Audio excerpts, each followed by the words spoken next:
Hello बच्चों, स्वागत है आप सभी का अपने यूट्यूब चैनल पर। आज की इस क्लास में अपन प्रश्नावली 6 की प्रमेय 6.1 को सिद्ध करने वाले हैं। ये प्रश्न जो प्रमेय है बहुत ही इम्पोर्टेंट है, एग्ज़ाम में कई बार आती है। तो वीडियो को शुरू करने से पहले अगर आपने चैनल को अभी तक सब्सक्राइब नहीं किया है तो चैनल को सब्सक्राइब कर लें। चलिए शुरू करते हैं। प्रमेय क्या है? यदि किसी त्रिभुज की एक भुजा के समांतर अन्य दो भुजाओं को भिन्न भिन्न बिंदुओं पर प्रतिच्छेद करने वाली रेखा दोनों भुजाओं को एक ही अनुपात में विभाजित करती है। देखो, ये एक त्रिभुज है, ठीक है। देखो, त्रिभुज की एक भुजा, ये भुजा पर लेते हैं ए बी। इस भुजा से एक भुजा के समांतर, मतलब इसके समांतर, बीसी के समांतर अन्य दो भुजाओं को भिन्न भिन्न बिंदुओं पर, ये दो भुजा है, एक बिंदु यहाँ है, एक बिंदु यहाँ पर है, प्रतिच्छेद करने वाली रेखा ये रेखा है। ये रेखा है इन भुजाओं को डी और ई पर काटती है। तो दोनों भुजाओं को एक ही अनुपात में विभाजित करती है। इनका जो अनुपात होगा, जैसे ए डी बट्टा डी बी और ए ई बट्टा ई सी, इनका जो अनुपात होगा वो क्या होगा? बराबर होगा। किस केस में? यदि ये दोनों क्या हो? समांतर हो। तो हमें दिया गया है, तो पहले तो अपन जो दिया है वो लिखेंगे। इसमें हमें दिया है कि ये जो भुजा है ये इसके समांतर है। तो पहले अपन इसमें लिखेंगे कि जो डी ई है वो समांतर है बी सी के। ये अपने को इसमें दिया हुआ है, ठीक है। फिर हमें सिद्ध करना है। सिद्ध क्या करना है कि इन भुजाओं का अनुपात है वो क्या होता है? बराबर होता है। तो ए डी बट्टा डी बी, ए डी बट्टा डी बी बराबर होता है ए ई बट्टा ई सी के, ए ई बट्टा ई सी के। ये आपको सिद्ध करना है, ठीक है। तो इसे अपन को सिद्ध करने से पहले कुछ रचना करनी पड़ेगी। उस रचना में अपन क्या करेंगे? तो अपने को जो बी है इसको अपन ई से मिलाएंगे, सी को डी से मिलाएंगे, ठीक है। और बिंदु ई से अपन ए डी पर लंब डालेंगे और बिंदु डी से ए ई पर लंब डालेंगे। ये सब क्यों करेंगे अपन? देखो, अपने को त्रिभुज का जो है क्षेत्रफल निकालना होता है। देखिए, तो मैंने देखो ई से ए डी पर लंब डाल दिया है और डी से ए ई पर लंब डाल दिया है, और यहाँ पर बी को ई से मिलाया, डी को सी से मिलाया। अब लंब को डाला अपन ने। देखो, अपने पास त्रिभुज होता है, जैसे ये त्रिभुज है, ये कैसा त्रिभुज है? समकोण त्रिभुज है ना। समकोण त्रिभुज का अपन क्षेत्रफल निकालते हैं। उसका सूत्र क्या होता है? सूत्र होता है 1/2 गुणा आधार गुणा ऊंचाई, ये होता है। इसको अपन नाम देंगे ए बी सी, ठीक है। तो अपन लंब इसलिए डाला है कि हमें इसका क्षेत्रफल याद करना है, और त्रिभुज का क्षेत्रफल याद करते हैं अपन इस सूत्र से। अब यहाँ पर देखो 1/2 आधार क्या होगा? आधार ये है बी सी। आधार वह होता है जहाँ पर ये भुजा लंब डालती है, उसको बोलते हैं आधार। ऊंचाई ये इसकी ऊंचाई होगी, बी सी गुणा ए बी, ठीक है। एक देखो यहाँ पर एक काम यह आएगा, जैसे त्रिभुज ये है, एक त्रिभुज ये है। अब इसके अंतर्गत जो है इसका नाम दिया अपन ए बी सी। इसमें कोई ऊंचाई नहीं है ना। ये ऊंचाई नहीं बनेंगे। ऊंचाई होती है 90 डिग्री का कोण बनाता है, उसे ऊंचाई बोलते हैं। तो इसे अपन लंब डालेंगे यहाँ पर, इसको अपन इधर बढ़ा देंगे और यहाँ से लंब डालेंगे, ये हो जाएगा डी। तो इसका अपन क्षेत्रफल निकालेंगे। तो 1/2 आधार गुणा ऊंचाई, तो 1/2 आधार इसमें ये लेंगे बी सी, ऊंचाई लेंगे अपन ए डी, ऊंचाई लेंगे ए डी। ये आपको ध्यान रखना है। समकोण त्रिभुज दिया है तो उसमें कोई दिक्कत नहीं है, आधार ये हो जाएगा, लंब ये हो जाएगा। समकोण त्रिभुज नहीं है तो हमें लंब डालना पड़ेगा। इस भुजा को इधर आगे बढ़ाएंगे और लंब डालेंगे। ये चीज़ अपन को यहाँ पे काम आएगी। अब देखो, अपन ने इस रचना में क्या करेंगे? डी एम लंब डाला ए ई पर, तो इसमें लिखेंगे अपन डी एम जो है वो लंब है ए ई पर, ठीक है। ये जो चिन्ह है उल्टा टी, ये लंब का चिन्ह है, वह अपने ई एन लंब डाला ए डी पर, तो ई एन जो है वो लंब है ए डी पर, तो डी एम लंब ए ई व ई एन लंब ए डी खींचे, एक रचना ये हो गई। और अपने क्या किया, बी को ई से मिलाया और सी को डी से मिलाया, तो यहाँ पर लिख देंगे अपन बी ई व सी डी को मिलाया, तो बी ई व सी डी को मिलाया, ये हो गई रचना। अब अपन करने वाले हैं इसकी उपपत्ति,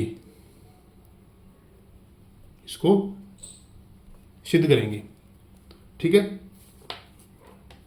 तो सिद्ध करने के लिए अपने को यहाँ पर त्रिभुज लेंगे अपन, त्रिभुज एक तो ये लेंगे ए डी ई, ए डी ई, तो त्रिभुज ए डी ई में, त्रिभुज ए डी ई में अब अपन इसका क्षेत्रफल निकालेंगे। देखो त्रिभुज ए डी ई का क्षेत्रफल क्या सूत्र होता है, 1/2 गुणा आधार गुणा ऊंचाई, ठीक है। देखो 1/2, अब ये त्रिभुज है ए डी ई, ठीक है। इसमें आधार क्या होगा, आधार होगा इसमें ये, क्योंकि इस रेखा पर जो ये लंब डाला जा रहा है ना, तो ये लंब अपन बाद में लेंगे, पहले अपन ये सरल करते हैं। तो यहाँ पे आधार ये होगा और लंब ऊंचाई ये होगी, तो आधार इसका ए डी और ऊंचाई क्या हो जाएगी ई एन, ठीक है। ये समीकरण 1। अब अपन त्रिभुज लेंगे कौन सा, बी डी ई, ये वाला बी डी ई, ये त्रिभुज लेंगे। तो त्रिभुज बी डी ई का क्षेत्रफल क्या होगा, 1/2 आधार गुणा ऊंचाई। अब देखो बी डी ई में, इसमें जो है आधार क्या है, आधार है इसमें बी डी। अब ये त्रिभुज है तो इसमें ये इसका लंब नहीं माना जाएगा, ये ना डी ई, ये लंब नहीं है इसमें, इसका लंब होगा ये, क्योंकि ये यहाँ पर समकोण बना रहा है। तो इसका आधार तो होगा बी डी और लंब होगा ई एन, ये आपको अभी मैंने बताया है। देखो अभी बताया था मैंने, ऐसे त्रिभुज में ऊंचाई नहीं होती है तो हमें ऊंचाई डालनी पड़ती है, तो ऐसे ही इसमें इस त्रिभुज में ऊंचाई डी नहीं मानी जाएगी, ये मानेंगे ई एन, यहाँ पर ये लंब है, ठीक है। ये बन गई समीकरण 2। अब समीकरण 1 व 2 से, समीकरण 1 व 2 से क्या करेंगे अपन, 1 में 2 का भाग लगा देंगे। तो देखो क्षेत्रफल को अपन 9th में पढ़ा था अपन ने, एरिया लिखते हैं, तो एरिया का मतलब शॉर्ट में अपन ए आर काम में लेते हैं। तो एरिया ऑफ त्रिभुज ए डी ई बटा एरिया ऑफ त्रिभुज बी डी ई, बाएं पक्ष का बाएं में भाग देना है, दाएं पक्ष में दाएं का भाग। दाएं में क्या है, 1/2 ए डी गुणा ई एन बटा 1/2 बी डी गुणा ई एन, ठीक है। अब देखो ई एन से ई एन कट गया, 1/2 से 1/2 कट गया, क्या बच गया, A D upon B D. तो यह लिख देना, एरिया त्रिभुज A D E, area of त्रिभुज बी डी ई क्या है अपने पास, A D upon B D. ये समीकरण 3।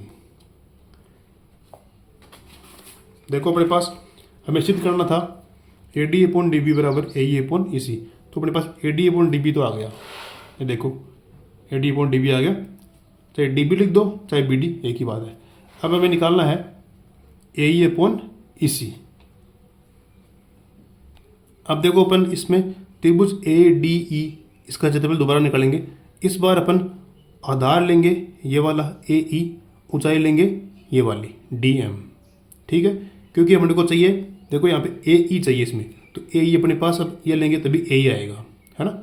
और क्या चाहिए, ई सी। फिर अपन लेंगे त्रिभुज ये सी डी ई, इसमें है ई सी। ठीक है, तो अब लिखो त्रिभुज ए डी ई का क्षेत्रफल। तो यहाँ पे लिखो त्रिभुज ए डी ई का क्षेत्रफल बराबर 1/2 आधार गुणा ऊंचाई। चित्र में देखो, इस त्रिभुज में अब आपको आधार लेना है ए ई आधार हो गया, ऊंचाई डी एम। तो 1/2 आधार हो गया ए ई, ऊंचाई हो गई डी एम, समीकरण नंबर 4। ऐसे आपको लेना है त्रिभुज कौन सा, सी डी ई। इसमें सी डी ई में आधार तो हो जाएगा ई सी, और ऊंचाई ये रहेगी डी एम वाली। ये ऊंचाई नहीं है, ऊंचाई यहाँ पे ये रहेगी, क्योंकि यहाँ पे समकोण बना रहा है। तो ये है ई सी आधार है और डी एम ऊंचाई है। तो त्रिभुज सी डी ई का क्षेत्रफल बराबर 1/2 आधार हो जाएगा ई सी, ऊंचाई हो जाएगी डी एम, समीकरण नंबर 5। अब समीकरण 4 और 5 से अपन क्या करेंगे, 4 में 5 का भाग लगाएंगे, जिसे अपन ने ऊपर किया था। तो ये डी एम कट जाएगा, 1/2 कट जाएगा, अपने पास आ जाएगा ए ई बटा ई सी, यही अपने को चाहिए था। तो देखो मैंने ये लिख दिया है, इसमें मैंने भाग लगा दिया, डी एम से डी एम कटेगा, 1/2 से 1/2 कट जाएगा, ये आ जाएगा एरिया ऑफ त्रिभुज ए डी ई बटा एरिया ऑफ त्रिभुज सी डी ई बराबर बच गया आपके पास ए ई बटा ई सी, समीकरण नंबर 6। अपने पास ए ई बटा ई सी आ गया, लेकिन अपने को ये नहीं चाहिए, इसको अपने को हटाना पड़ेगा। तो ये कैसे हटेगा, तो ये देखो इसमें चित्र में देखो, तो त्रिभुज है बी डी ई, ये वाला बी डी ई ये, और सी डी ई, ये दोनों त्रिभुज क्या हैं, दोनों त्रिभुज एक ही समांतर रेखा के बीच में स्थित हैं, और दोनों का आधार भी एक ही है। ये वाली प्रमेय पढ़ने कक्षा 9 में पढ़ी है भी, कोई भी आकृतियाँ अगर एक ही आधार में स्थित हो, एक ही समांतर रेखा पर स्थित हो, तो उनका क्षेत्रफल क्या होता है, बराबर होता है। इसका मतलब जो बी डी ई है, इसका क्षेत्रफल बराबर होगा सी डी ई के, ये अपने को इसमें लिखना है।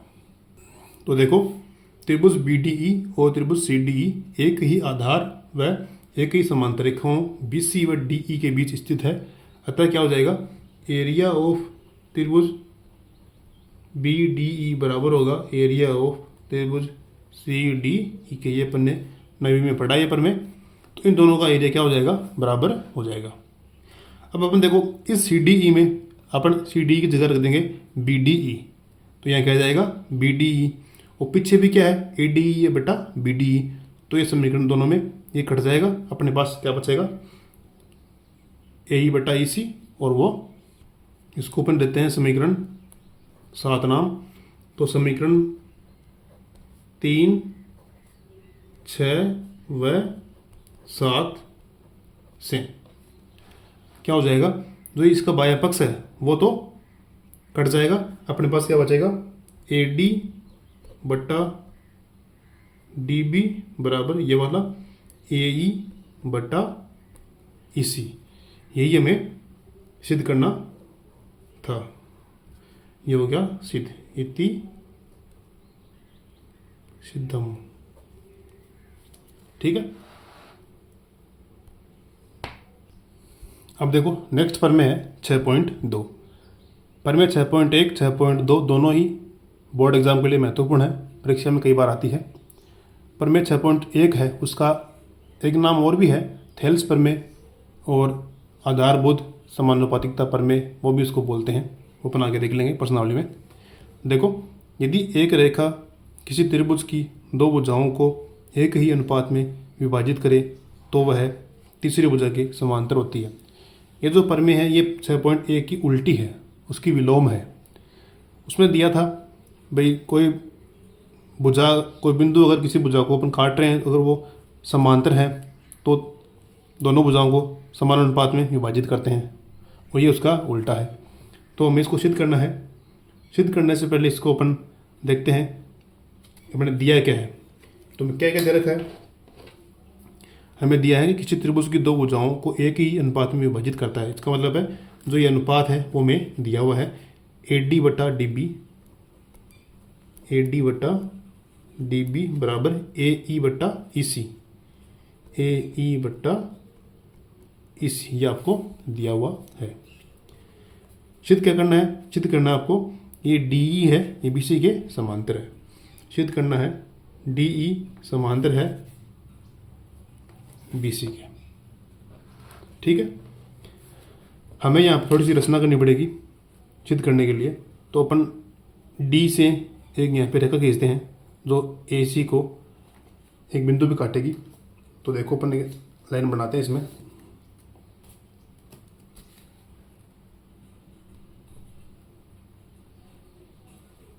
ठीक है, अपने रचना कर दी। इसको अपन नाम लेते हैं ABCDEF। ठीक है, ये रचना अपने क्या करी, AE पर ये AC पर DF खींचा। ठीक है, तो यहाँ पर लिख देना रचना में बिंदु D को बिंदु F से मिलाया। अब हमें सिद्ध करना है, ये उत्पत्ति करनी है इसकी।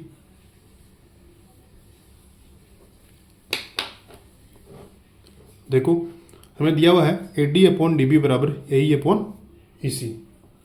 इसी प्रकार से अपन ले सकते हैं AD अपॉन DB बराबर AF अपॉन FC। क्यों, क्योंकि ये इसके समांतर है, तो अपन इसको भी इसके समांतर मान के देख सकते हैं। तो अपन लेना है वो